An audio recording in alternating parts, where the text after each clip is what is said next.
मुझे और मर्दों के साथ देखना चाहता था। फिर उठाया वो कदम जो ज्यादातर औरतें नहीं उठा पाती हैं। दिव्या मधुर आज खुशहाल जिंदगी जी रही हैं। वह एनर्जी हीलर और स्पिरिचुअल कोच होने के साथ स्पीकर और स्टोरी टेलर भी हैं। दिल्ली में जन्मी दिव्या बेटे आरव के साथ बेंगलुरु में रहती हैं। उनके यहाँ 2 डॉगी, बिस्किट और बेरी, भी हैं। इन्हें दिव्या अपनी बेटियों जैसा बताती हैं। हालांकि इसके पहले की दिव्या की कहानी बेहद दर्दभरी है। बचपन से उन्हें प्यार नहीं मिला, न माँ से न पिता और सगे संबंधियों से। शादी हुई तो शैतान पति पल्ले बंध गया, लेकिन वह हार नहीं मानी। हर परिस्थिति का मुकाबला किया। आइए यहाँ दिव्या का सफलता का सफर देखते हैं।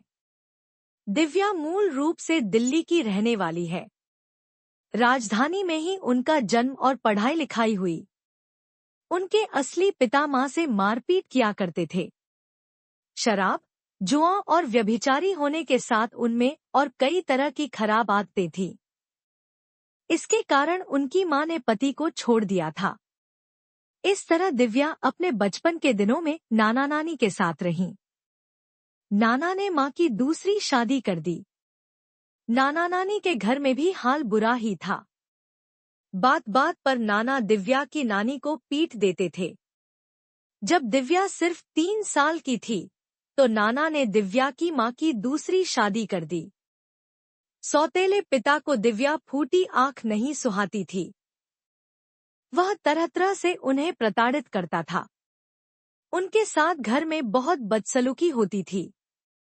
बच्ची का नोच लिया था नाखून। बचपन में एक दिन दिव्या माँ के नाखूनों में नेल पेंट लगा रही थी।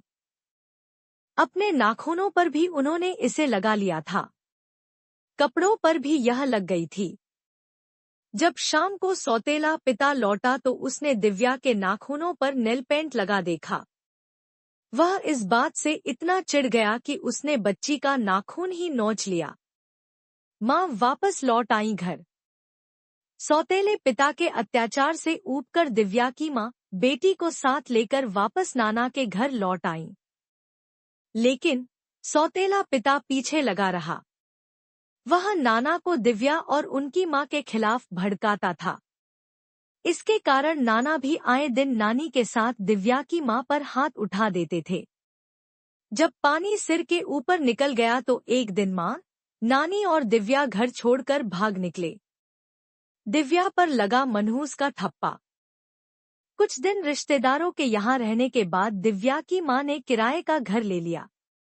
हालांकि माँ भी दिव्या को बात बात पर मारने लगी।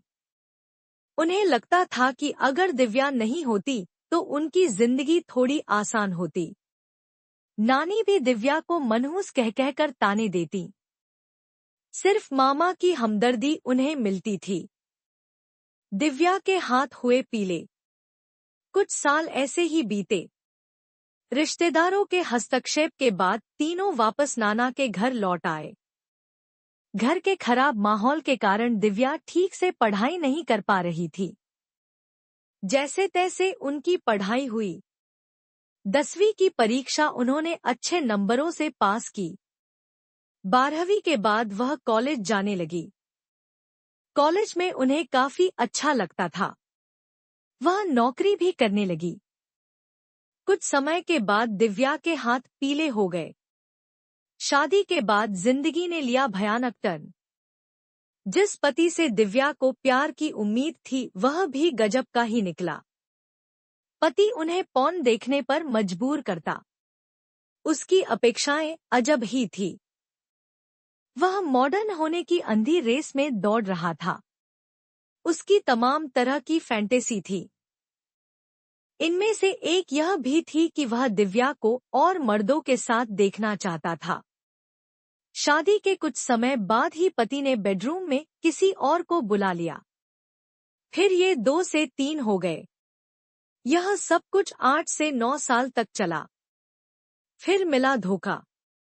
इन सब के बीच दिव्या को बेटा भी हुआ। वह उन्हें गले लगाता तो दिव्या सब कुछ भूल जाती। 2015 में दिव्या ने ठान लिया कि उन्हें इन सब चीजों से बाहर निकलना है। उन्होंने तलाक लेने की ठान ली। इसी बीच उन्होंने एक नौकरी तलाश ली। इस दौरान वह एक शख्स के संपर्क में आई।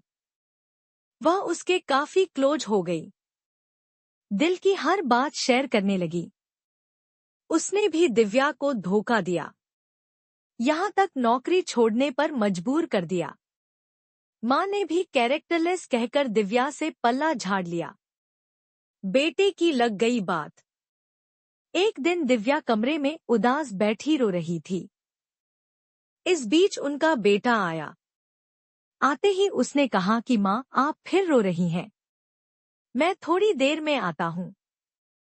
बेटे की बात से उन्हें एहसास हुआ कि जब यह बच्चा बड़ा होगा तो आखिर उनके बारे में क्या सोचेगा।